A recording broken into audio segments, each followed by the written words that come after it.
Muy buenas noches. Acá comienza un nuevo capítulo de Noches Nerd, un espacio para descubrir y enamorarse del conocimiento y la ciencia hecha en Chile, en forma entretenida y simple para toda la familia. Hoy nos acompañarán dos destacadas investigadoras para hablar de un tema muy importante. La doctora en química biológica Andrea Paula Lima nos contará todo sobre el Alzheimer, una enfermedad que cada vez afecta a más personas en el mundo. Y la doctora en biología celular Soledad Matus nos entregará las claves para cuidar nuestro cerebro y llegar a la vejez de la mejor forma. Dejamos con ustedes a nuestra conductora, Magdalena Cousiño Rasmilich. Buenas noches, sean todos muy bienvenidos a nuestra Noche Nerd en NTV, nuestra señal cultural. Esta noche vamos a tener una noche que nos involucra a todos, ahora o más adelante, pero a todos nos va a llegar en algún momento el inexorable envejecimiento. Ahora, ¿cómo vamos a llegar al envejecimiento? ¿En condiciones para la embarrada? ¿Va a llegar nuestro cuerpo y nuestra cabeza se nos va a quedar atrás? ¿O vamos a llegar como tuna, jóvenes, lozanos, rozagantes, fresquitos?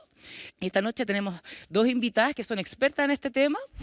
Vamos a empezar con Andrea Paula Lima, es una brasilera que estudió biotecnología, luego farmacia y luego hizo su doctorado en bioquímica. Ella dejó el calorcito y las playas exquisitas de Río para venirse a Santiago a hacerse su postdoc a la Universidad de Chile y se quedó para siempre. Y bueno, hoy día es profesora asociada a la Universidad de Chile. Esta noche nos va a conversar sobre los recuerdos, sobre las memorias, de cómo estas se pueden ir, cómo las podemos afirmar y cómo derivamos su investigación sobre Alzheimer. Vamos a invitar al escenario, Andrea. Chan, chan, chan. Muchas gracias, Mane. Adelante. Buenas noches a todos. Es un gusto poder estar acá y contar un poco de lo que nosotros sabemos actualmente sobre el cerebro. El cerebro, como ustedes ven ahí, es el órgano del cuerpo que almacena las neuronas, ¿cierto? Donde están las neuronas, y dentro de ese cerebro nosotros tenemos aproximadamente 100 billones de neuronas. Eso es tanto más que el número de estrellas que tenemos en nuestra galaxia, la Vía Láctea, ¿ya? Y estas neuronas se conectan entre sí haciendo lo que nosotros llamamos de sinapsis, que son conexiones neuronales. Son las neuronas, una se une a las otras haciendo esas conexiones y nosotros estamos viendo aquí esas neuronas conectadas, ¿cierto? Y estas conexiones pueden llegar a un valor de 100.000 kilómetros entre ellas. Y esto es tan distante como ir a China y volver 3 veces, imagínate, Soledad. Y eso tenemos dentro del cerebro.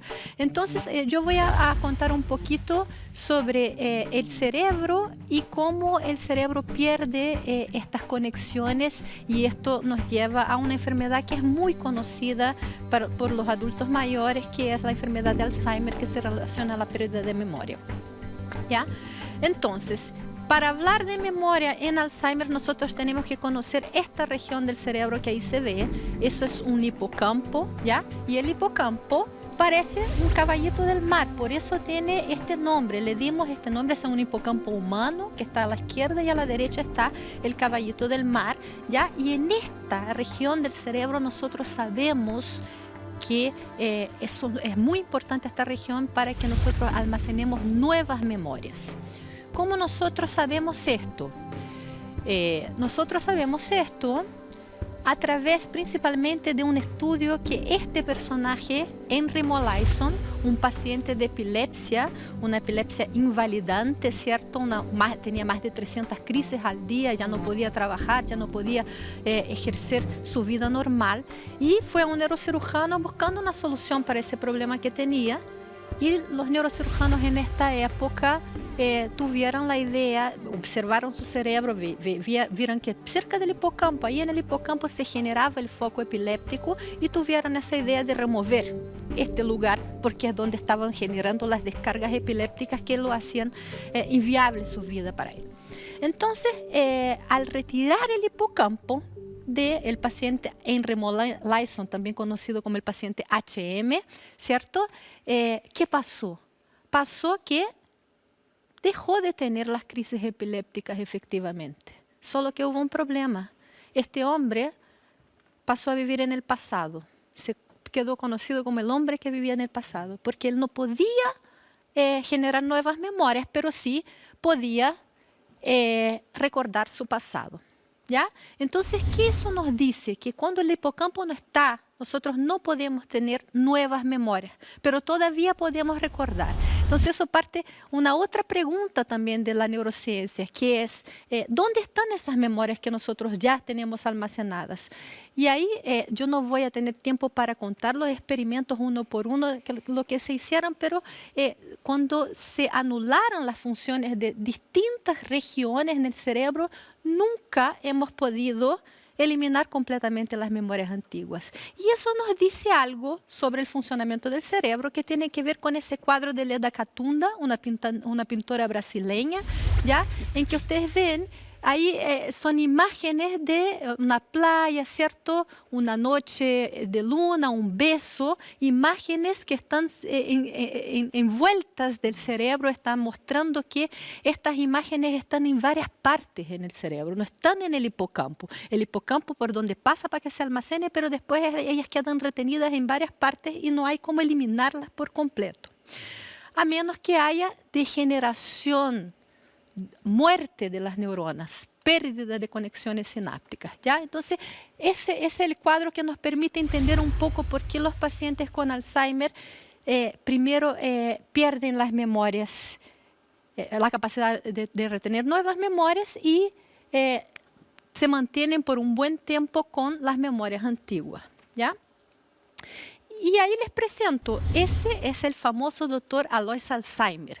Alzheimer en 1907 describió la enfermedad por primera vez a partir del estudio de caso de una paciente que se llama August Deter.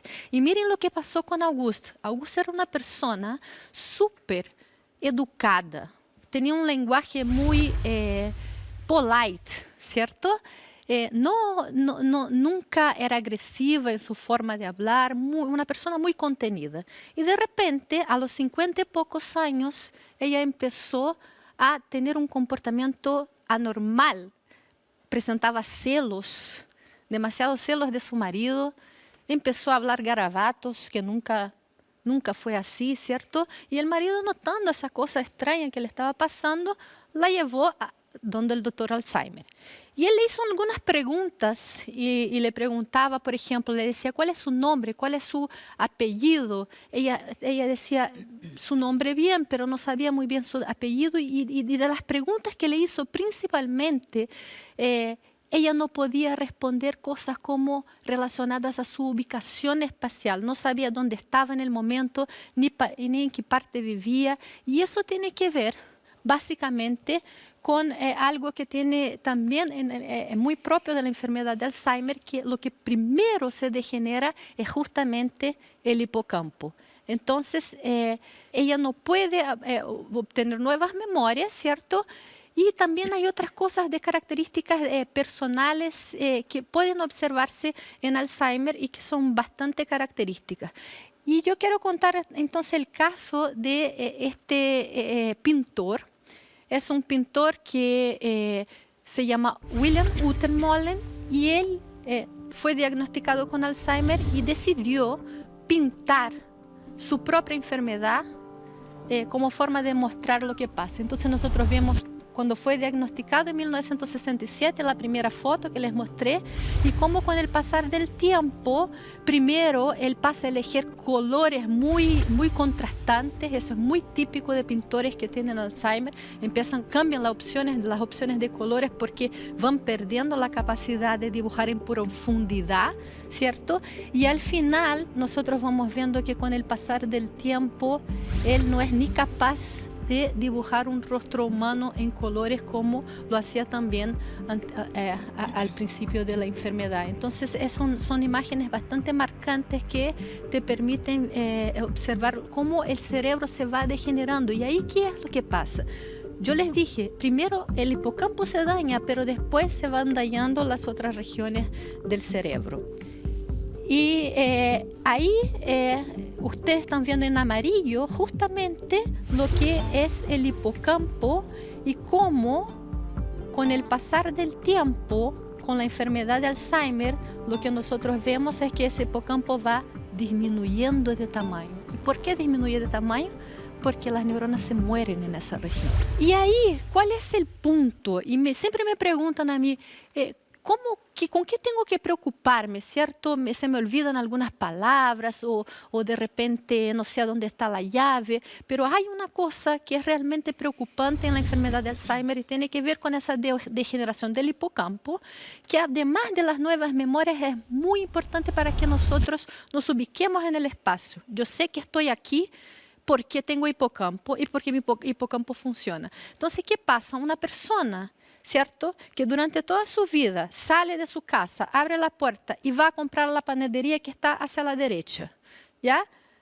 Ella abre la puerta y de repente no sabe si tiene que ir para la derecha, si ir para la izquierda, y su ciudad, que era tan propia y tan conocida, se convierte en un laberinto, ¿cierto? En un laberinto, y cada vez más, conforme la enfermedad progresa, este laberinto se va haciendo cada vez más desconocido y esta ciudad va perdiendo, ¿cierto?, todas las referencias que uno tenía para saber que cuando va a la panadería se va para la derecha, no se va para la izquierda. Entonces, esto es una característica muy particular y muy temprana de la enfermedad de Alzheimer, que es perderse en el espacio, ¿ya? Y eso tiene que ver con la degeneración hipocampal. Y ahí está nuestra ciudad, un verdadero laberinto para una persona con Alzheimer, y es por eso que es tan importante también acompañar a las personas con enfermedad de Alzheimer en los transcursos. A veces se pierden en la calle, ¿cierto? Y esto tiene que ver con esa degeneración hipocampal y es muy temprano en la enfermedad.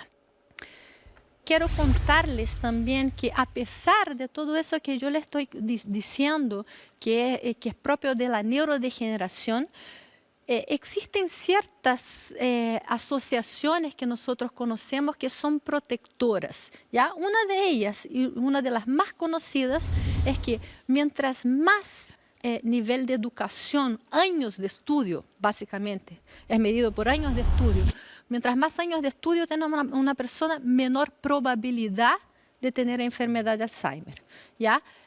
Otra cosa que también sabemos, la depresión es un factor de riesgo importante para la enfermedad de Alzheimer. Entonces, actividades que me permitan al cerebro conservar esas conexiones, los 100.000 kilómetros que nos llevan y nos devuelven a China 3 veces, ¿cierto? Mantener esas conexiones intactas o formar nuevas conexiones dependen de nuestras experiencias de vida. Depende de que nosotros leamos, depende de que nosotros hagamos sudoku, actividades con cálculos matemáticos, lenguaje, etc.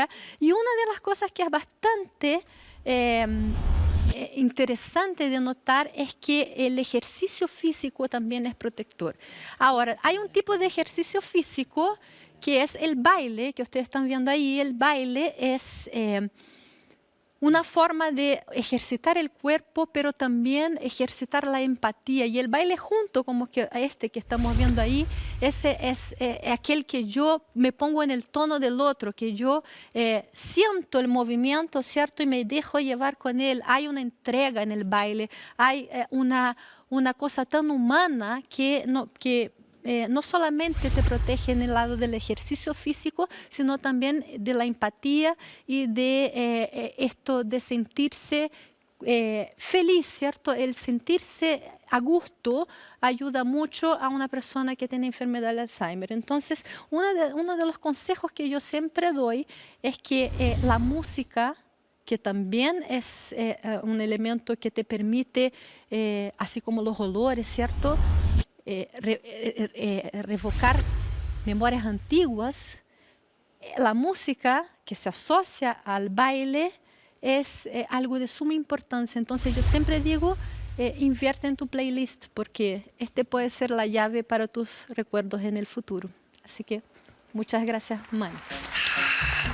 El playlist, ¿eh? Yo he visto programas de Alzheimer en la tele y me acuerdo que ponen a una bailarina o a alguien que ha tenido alguna experiencia asociada fuerte a una canción o a una melodía, y luego cuando la reviven pueden estar con la cabeza totalmente ida, pero cuando reviven esa música vuelven a ese momento y pueden...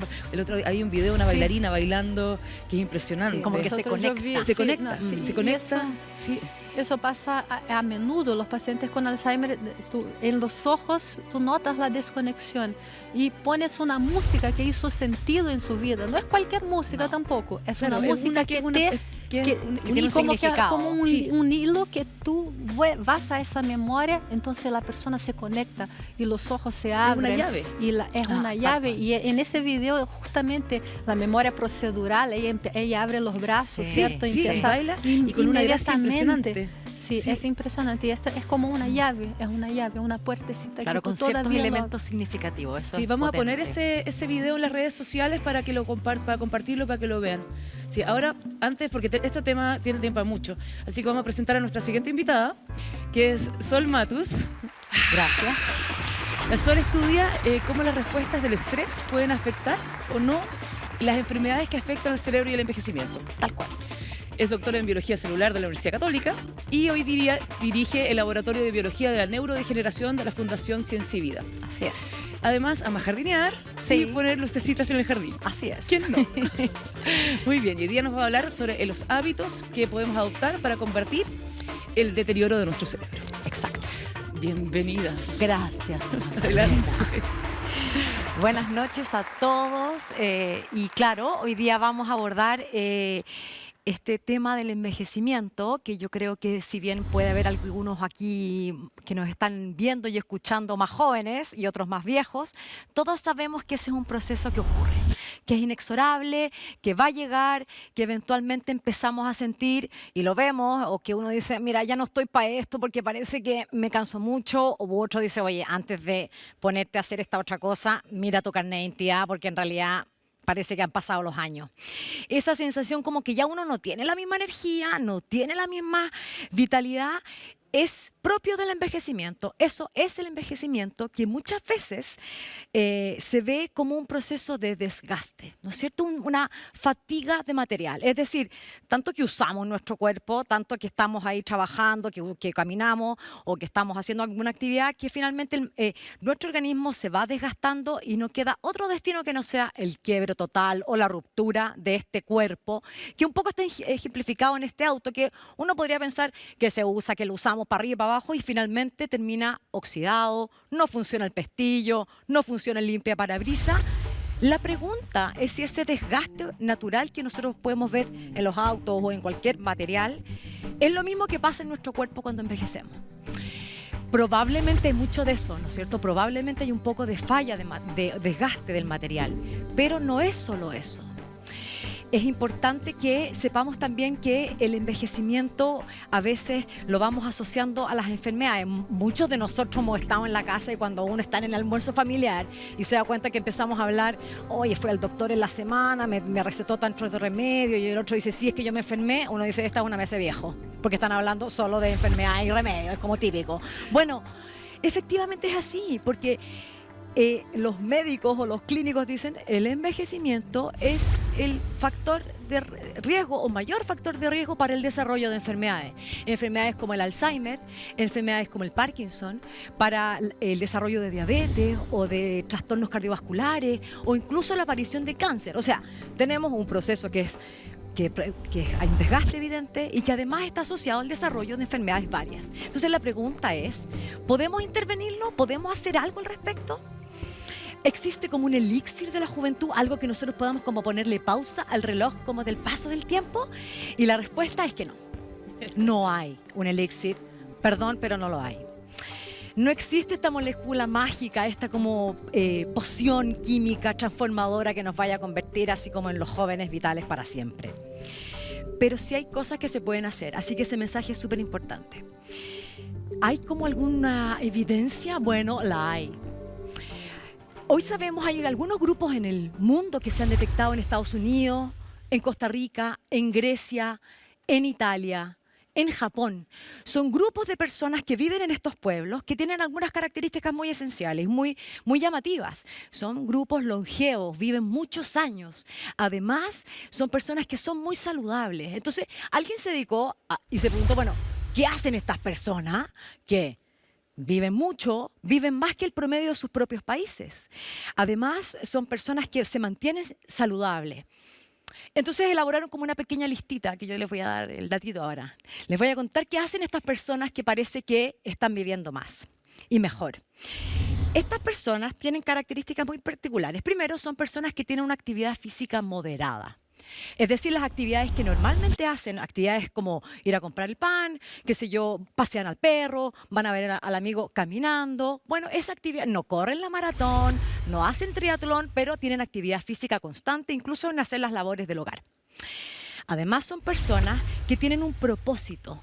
Se levantan y dicen, bueno, hoy día me toca, no sé, hacer tal, voy a juntarme con tal amigo a hacer esto. O hoy día me toca hacer la mantención del jardín. O hoy día me toca hacer la actividad que yo quiera. Son personas que además tienen pertenencia a algo, quizás alguna creencia, quizás se juntan con algún amigo porque les gustan los libros de arte, por ejemplo.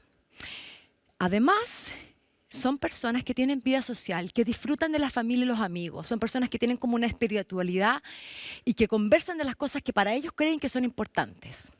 Y como última cosa, como cuarta cosa, son los hábitos alimenticios que tienen estas personas que son longevas y viven mucho. Son personas que comen, y ellos mismos los han declarado en una regla que es al 80%. O sea, si estamos almorzando, sentados en la mesa, yo como hasta que en realidad ya no tengo hambre y siento que estoy bien. No necesito ir con el segundo hot dog o con el cuarto choripán, digamos. Es como hasta que, listo, me siento bien.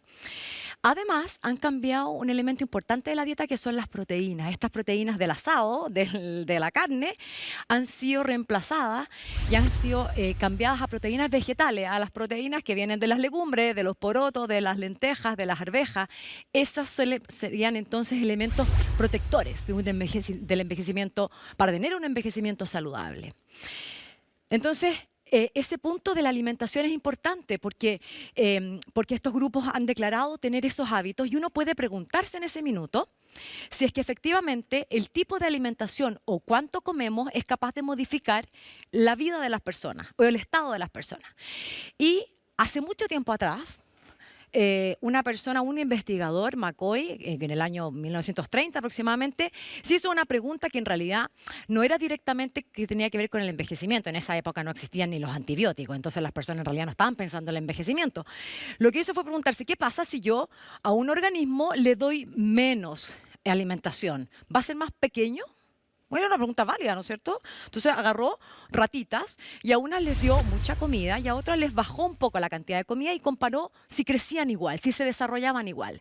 Y encontró que se desarrollaban igual, pero las que comían menos vivían más. Importante punto.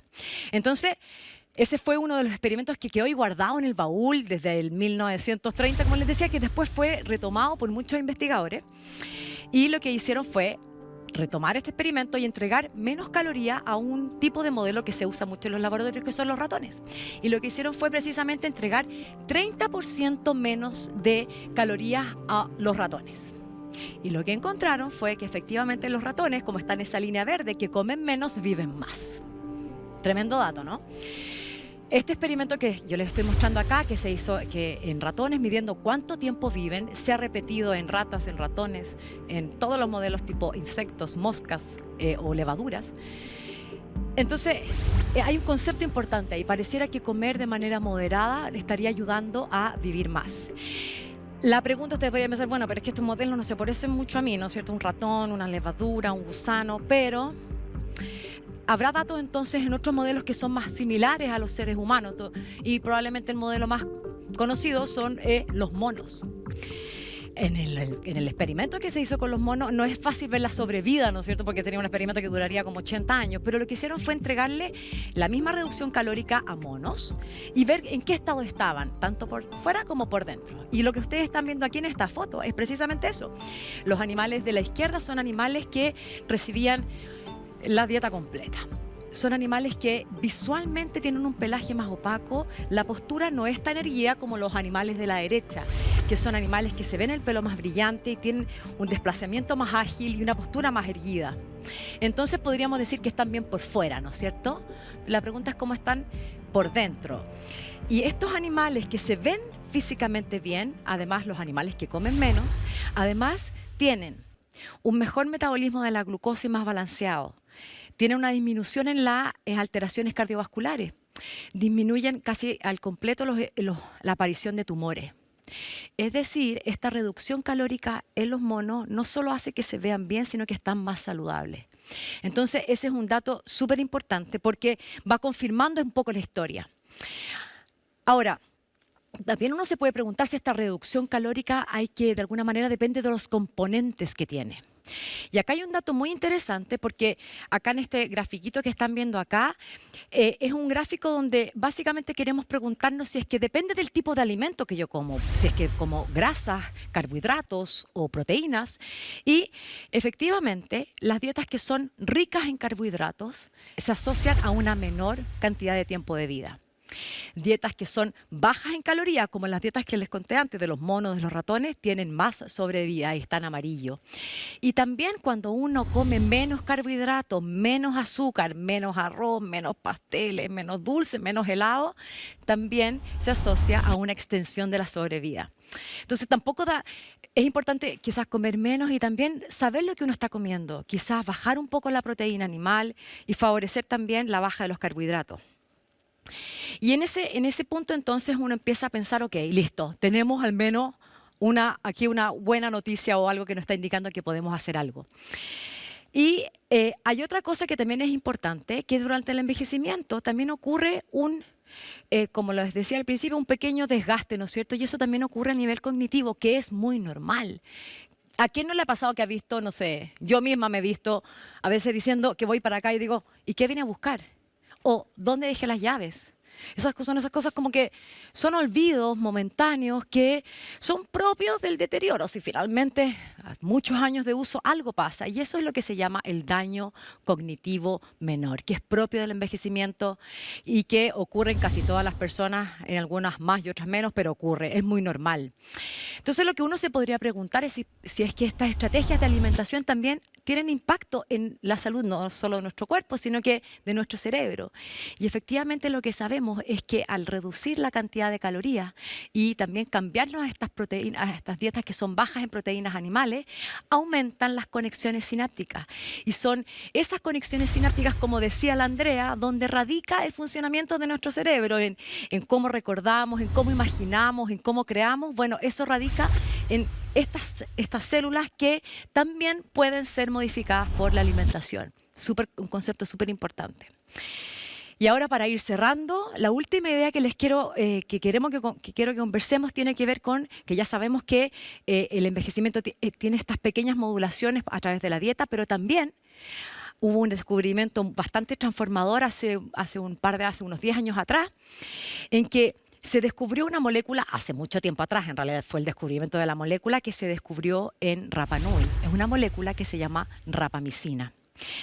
Y lo sorprendente de la rapamicina fue que se la dieron a animales, a unos ratones, como buen modelo de estudio, y lo que se encontró es que la rapamicina hace un poco lo mismo que la restricción calórica.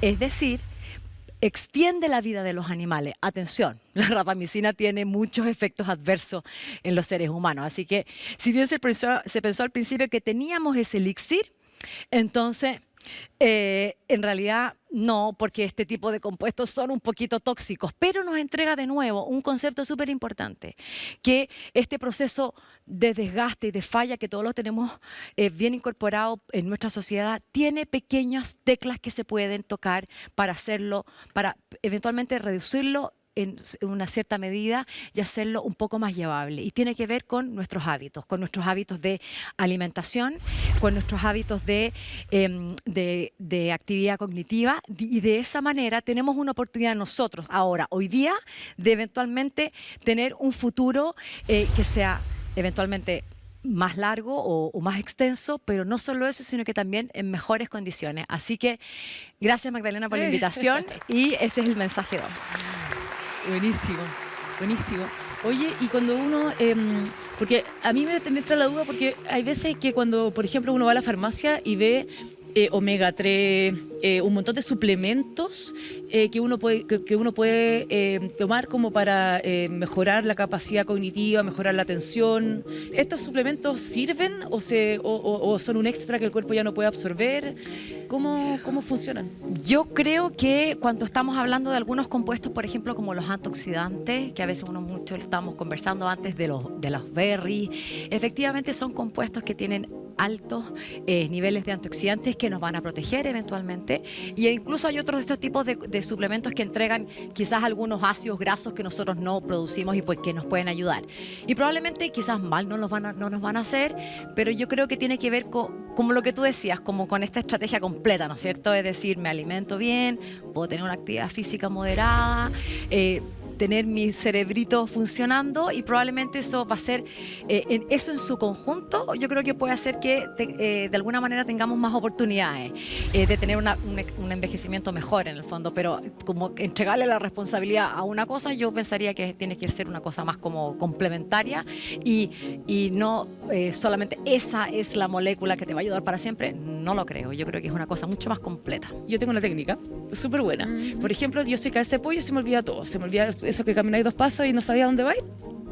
Entonces, para que no se me olvide la clave del banco, por ejemplo, o las del computador, la pongo en el cuerpo. No tengo que pensar, sino que mi memoria corporal me dice, Claro. ¿cachai? Entonces pongo claves en el banco que mi cuerpo va a correr solo y no tengo, o sea, lo fijo, le doy la responsabilidad de acordarse a mi mano, ¿cachai? Claro. No a Eso se mí, llama, o eso sea, uno tiene un puede nombre. depositar porciones, o sea, como repartir, digamos, como poner en lugares distintos para acordarse, como estrategias de memoria, de fijar la memoria. Sí, eso tiene un nombre, se llama memoria procedural, que también es el mismo tipo de memoria que se activa con la bailarina esa que Claro. se pone, ¿cierto? Es algo que, o andar en bicicleta, Claro, ¿cierto? claro, Sí, claro. es algo que tiene que ver con algo que haces, procedural, ¿cierto? Esta memoria es otro tipo de memoria, no tiene que ver con la memoria espacial del hipocampo, esta memoria tiene que ver con otras regiones del cerebro. Entonces, y no dejan de ser llaves, así como la corteza cingulada, que es una región del cerebro que cuando nosotros escuchamos música se prende, ¿cierto? La actividad eléctrica se concentra ahí en la corteza cingulada. Sabemos que en Alzheimer, por ejemplo, esa corteza no se degenera como las otras regiones del cerebro. Parte en el hipocampo, después va a ser la corteza frontal, pero de alguna manera la corteza cingulada ahí se mantiene. Y esto, cuando escuchas la música, también es una llave que te permite, porque como son conexiones, Claro, como ¿cierto? redes. Tú estás activando de alguna manera esas conexiones que estaban ahí medio dormientes a través de estrategia. La procedural es una. ¿Y qué otras llaves hay? ¿Qué otras Los memorias hay? los olores, Olores, ¿verdad? ¿Verdad? Los olores son muy clásicos, sí. relacionados. De hecho, un síntoma también que es importante.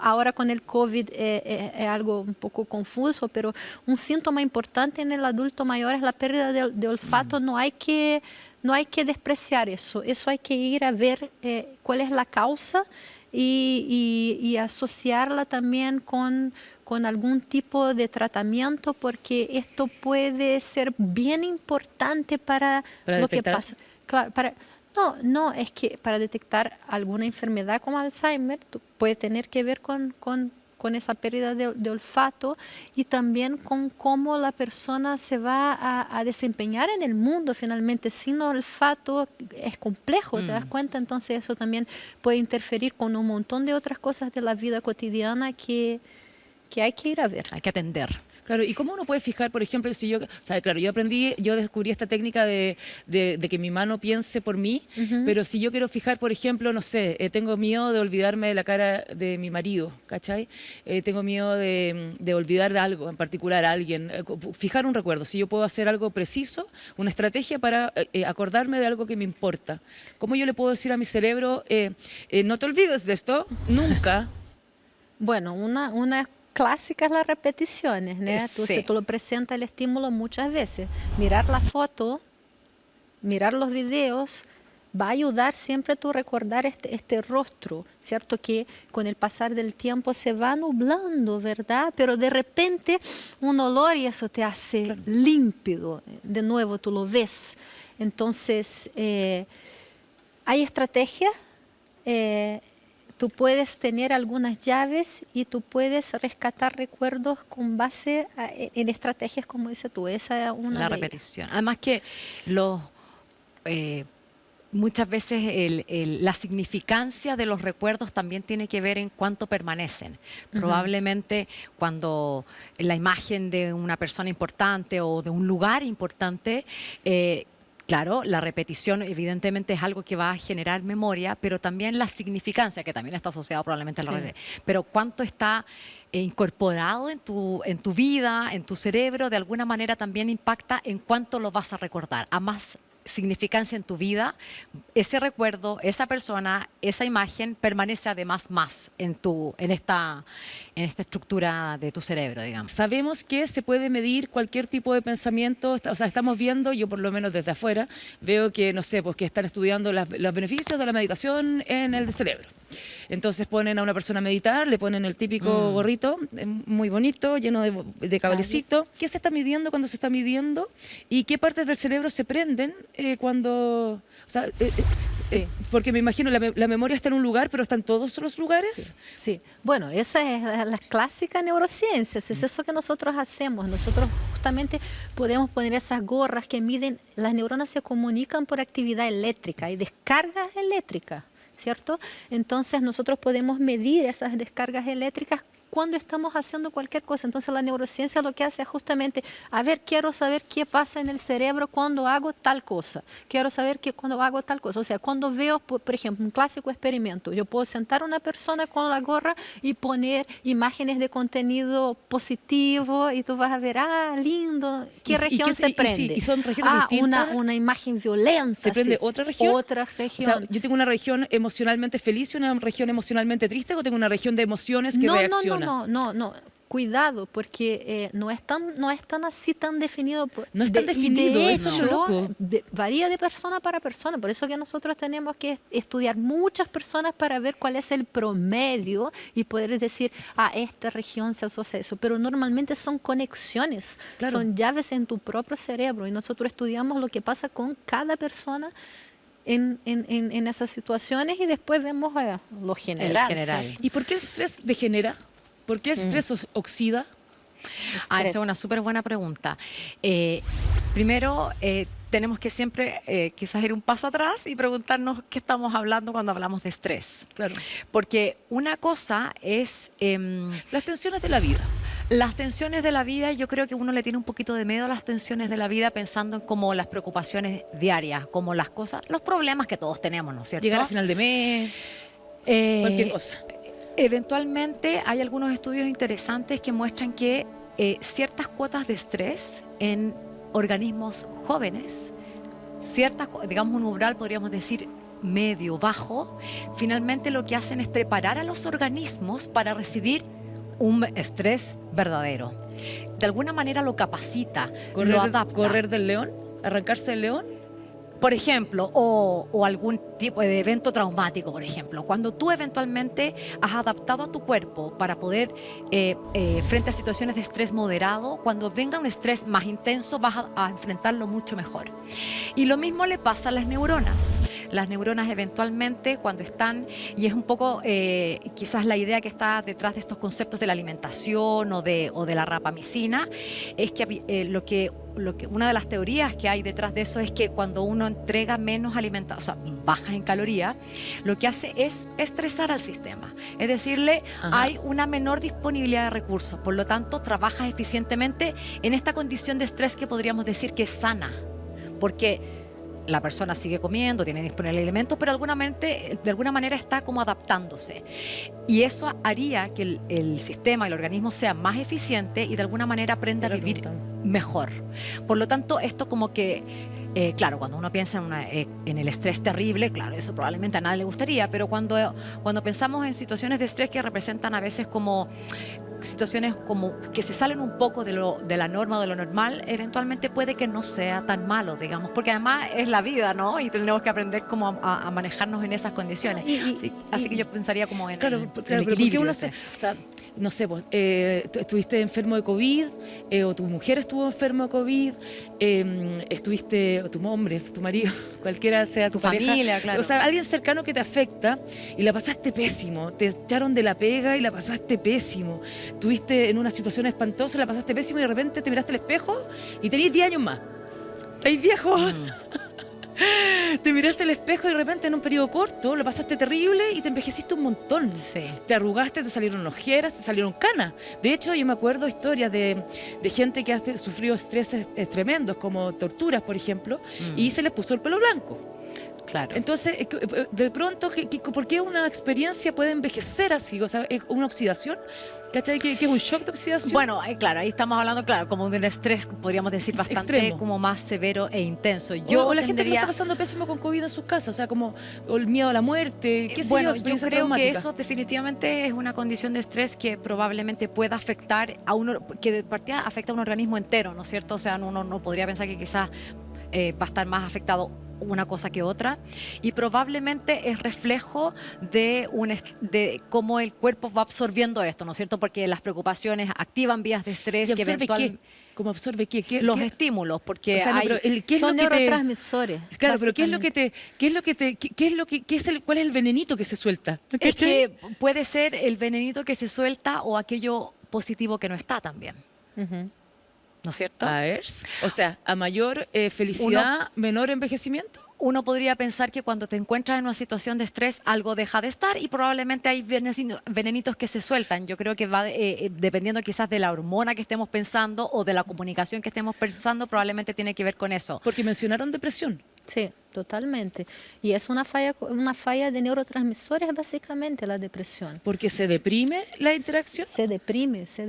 Debería estar y no está. Y que, espérate, estoy tan bajo energético, estoy tan angustiado, estoy tan estresado que mi cerebro, o sea, que la conexión eléctrica de las neuronas se deprime.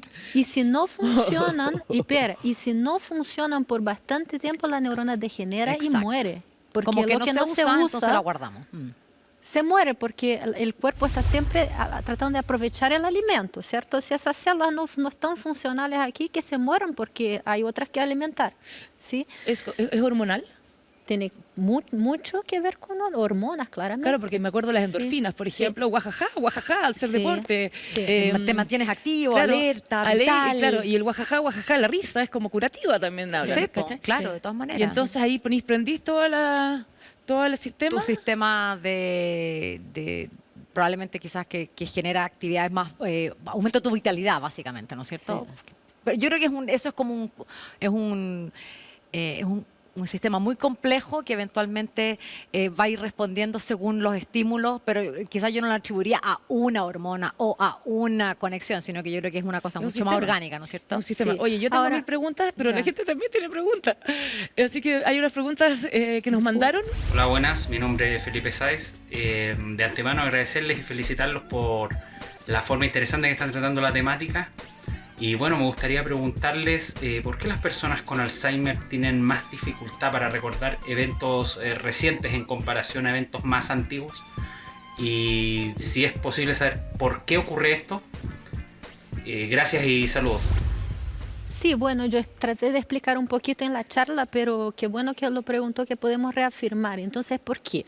Porque primero se degenera el hipocampo, que es esa región que es por donde tienen que pasar esas nuevas memorias. Es como la puerta de entrada. Y las ¿cierto? otras ya Para están las nuevas memorias. Las antiguas están guardadas en diversas partes del cerebro, ¿cierto? Entonces, primero en Alzheimer, nosotros no sabemos por qué se degenera el hipocampo, se achica el hipocampo, entonces con eso no podemos recordar nuevas memorias, ¿cierto? Pero todavía nos recordamos de las personas de la casa y va pasando el tiempo, ¿verdad? La degeneración va avanzando, entonces empiezan a dañar a todas las partes del cerebro, toda la corteza cerebral. Y ahí es recién cuando las memorias antiguas se empiezan a apagar. Y lamentablemente, cuando las neuronas mueren, nosotros no tenemos cómo hacer nuevas neuronas. Hay células de la piel, por ejemplo, podemos regenerar, pero las neuronas no. Entonces, por eso es que el daño es progresivo y es irreversible cuando la neurona se muere. Entonces, ahí tú ya no puedes más recordar las cosas del pasado, ¿cierto? Al final de la Como una enfermedad. etapa más avanzada. Una etapa Oye, más ¿y se ha avanzada. medido relación y alimentación hipocampo? Cuando estamos hablando de podemos comer algo para que nos ayude con el Sí, hipocampo. es- Cuando estamos hablando en nueces, estamos Memoria. hablando en hipocampo. Sí, sí, sí. Hay varios estudios con restricción calórica que aumenta la capacidad de memorizar. Sin duda. De hecho, yo creo que uno sabe, cada uno en la casa sabe que cuando empieza a comer mejor, si uno se cuida los hábitos, Anda más. uno se transforma, uno sabe. Tú puedes estar 6 meses atrás en una condición muy mala y si tú activamente trabajas por eso, 6 meses después tú puedes estar mejor. Y eso es una cosa que te habla de que que tú eres capaz de modular ciertas cosas. Claro, y esa mejoría, un poco yo creo que lo que vas tú, Andrea, es que no es solo de me siento más liviano, más, Sí. ¿no es cierto? Como bajé de peso y No. me veo mejor. Tiene que ver con eso que probablemente tú cognitivamente Sí. vas a estar más despierto, Sin más duda. alerta, más hábil. Y eso a veces, es bueno Claro, saber que uno claro. está como funcionando mejor, ¿no es cierto? Más A todo claro, más nivel. lúcido. Sí, eso es, yo creo. Sí, No es como, solo es como en de- un auto. Si tú echas mala benzina al auto, va a pipocar, ¿cierto? Te puede parar. Benzina con agua contaminada, claro, qué sé pero yo. el buen Ahora, si tú pones combustible- un buen combustible, el auto Como vuela. cañón. Tenemos otra pregunta Ya. del Wow. público. Hola, me llamo Cecilia. Quería agradecerles por presentar este tema que es muy importante para mí por temas familiares. Quería preguntarle cuándo se puede empezar a combatir el Alzheimer, si hay alguna edad en específico en la que se pueda detener el deterioro del sistema neuronal. Muchas gracias. Ya, es una pregunta interesante, después la Sole puede complementar, pero lo que pasa es que cuando nosotros diagnosticamos Alzheimer normalmente ya pasó la vieja, como se dice en Ah, Chile, los ¿cierto? síntomas Entonces, son muy- los síntomas, ya las neuronas ya empezaron a morir. Entonces, en general, la sintomatología empieza 10 años, 15 años antes, o sea, los daños en el cerebro y la sintomatología 10, 15 años después. Entonces, en realidad, mientras antes, mejor, ¿cierto? Uno cuide su organismo, mejor. Y siempre. de hecho, a la Sole tiene una idea bastante interesante de eso, que es la idea de los 1000 claro, días. pensando en que finalmente en el Alzheimer, ¿no es cierto?, hay una pérdida de conexión, ¿no es cierto?, pérdida de sinapsis. Uno podría pensar en que aumentar ese reservorio sináptico, decir, como voy a tener un gran bodega no bodega porque eso es como no uso, pero una gran cantidad de sinapsis. Entonces la pregunta es, ¿cómo potenciamos eso? Bueno, la actividad cognitiva. ¿Cuándo? Es súper importante saber que las conexiones sinápticas se empiezan a establecer desde que está la guaguita gestándose, a partir de después del segundo semestre. Ahí empiezan a construirse todas las sinapsis. Son un periodo que son los 1000 días. Los 1000 días de construcción sináptica que empiezan la gestación hasta cuando los niños tienen 2 o 3 años. Después también se establecen sinápticas, pero donde existe ese potencial mayor es cuando en esa etapa en la primera infancia y antes, es decir, la gestación. Entonces probablemente es un mensaje que yo creo que es bueno dar, que aquellas mujeres o padres que están criando, ya sea aquellas guaguitas en gestación o niños, desde ahí podemos empezar a potenciar el establecimiento de la sinapsis, desde esa edad, para que después tengamos un buen reservorio cuando pueda pasar alguna situación. Sí, Pero pero es es- establecimiento de la sinapsis, porque hay gente que se va para el otro lado y se pone a sobreestimular a las guaguas. Sí. Y las tienen como el móvil, que la cuestión, La que las clases, estresan. que aprende a ser Claro, inteligente que bien aprende a leer al chiquitito, entonces año. la pobre No, guagua no, ahí no. Sí, sí. ultra Son estresada. olores, colores, Claro, sonidos, tocarlo. paisajes. Claro, masaje, como el música, desarrollar los Yo sentidos. creo que es como básico eso, como no es. El punto es que empezar antes, ¿no? Porque a veces uno piensa que el niño empieza a hablar para poder, pero en realidad desde antes también viene súper O bien. sea, el digamos. apego ya debiera ser una... Exacto, un buen estímulo. Claro, de la todas maneras. lactancia, Todo olor, eso. calor, amor, sí. La música, no sé. Todo Sí. eso ayuda a que se establezca el la sinapsis. cariño, el tocar, El digamos. contener, el Claro. apapachar. Sí, pero una cosa yo creo que es importante que las personas en la casa queden conscientes de que si no partiste a los 1000 días, no importa. No, de claro. dónde partas, vas a mejorar. Sin Exacto. duda, vas a poder modular positivamente tu cuerpo a partir de tus hábitos. Y esto es una cosa fundamental. que está en nuestras Oye, manos. Tengo una pregunta dividida en dos antes de terminar. Hoy día, ¿ya? O sea, yo me acuerdo que a mi nona le diagnosticaron Alzheimer cuando todavía estaba súper bien. Y, o sea, súper bien me refiero que nos dimos cuenta de que ella tenía Alzheimer porque se equivocaba al armar las cajitas de remedios de mi nono. Entonces, eso era súper raro porque ella era súper inteligente y no se iba a equivocar en una cosa así. De pronto habían errores que eran visibles. Entonces ahí nos empezamos a dar cuenta. Pero ella, imagínate, o sea, estaba en ese nivel de funcionalidad. O mi suegro que estaba trabajando y de repente se perdió cuando estaba en el trabajo, imagínate, activo. wow. ¿Cachai? Entonces, ¿qué puede hacer uno? Cuando en el momento, o sea, ¿cómo se puede ralentizar? Yo me acuerdo que a mi nona le empezaron a dar un remedio que era como la última chupa al mate de esa época y efectivamente estuvo 10 años como súper bien y solamente el último periodo fue en picada, pero ya estaba perfecto porque estaba súper vieja para morirse. Perfecto.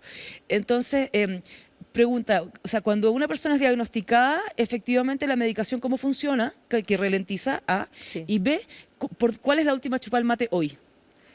No ha variado tanto de la época que tú mencionas. Nosotros tenemos las mismas estrategias, pero eso que mencionas es súper importante. Al principio de la enfermedad, la persona todavía es autovalente, tiene una falla que otra, ¿cierto? Pero extender ese tiempo de autovalencia es lo que nosotros más podemos conseguir en Alzheimer todavía. Entonces, los medicamentos que hay son básicamente la rivastigmina, la memantina, que tienen que ver con tratar de reponer un poco de lo que se pierde. ¿Y qué es lo que se pierde? Neurotransmisores, acetilcolina, el caso de la rivastigmina, y disminuir un poco de la excitabilidad que mata neuronas, bloqueando un receptor que se llama NMDA. Esas son las dos estrategias que tenemos. No cura la enfermedad, o sea, tú no tienes la capacidad de tenerla, pero ¿Eso como sí revestir las colitas de los axones? mucho tiempo. No, son receptores, Es la comunicación, son básicamente. comunicación. Tú interfieres con la comunicación.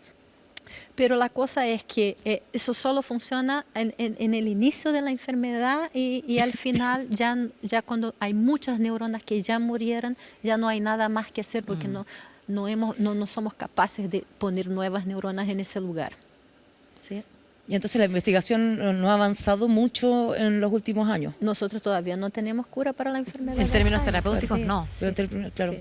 O sea, la papa es cuidarse, las pasas, las almendras, la alimentación sana, legumbres, más que asado, más que choripán. Exacto. Ir Una a todas partes que uno puede ir en bicicleta y Exacto. caminando. Mantener las amistades, mantener intereses y cuando ya cachemos que estamos pelando cables, ponernos a tomar medicación prontamente y esperar que poder ralentizar Y al otra máximo. cosa, no dejar a la persona aislada, porque eso, por otro lado, también aumenta mucho la progresión muy rápida de la enfermedad. Entonces, cuidarla. Bien, bien. Bueno, esta noche ha sido una noche que realmente es para todos súper importante. Esto nos pasa a todos. En todas las casas tenemos, en todas las familias hemos tenido casos similares y además que a todos nos va a pasar o nos puede pasar y todos vamos a envejecer. Así que, chiquillas, son lo más. Y muchas gracias. Gracias a ti. Muchas gracias por la invitación. Oye, muchas gracias por venir. Gracias a ti por la invitación. Qué Sí. bueno que pudimos contar Sí. algo ahí de lo que Sí, sabemos. sí.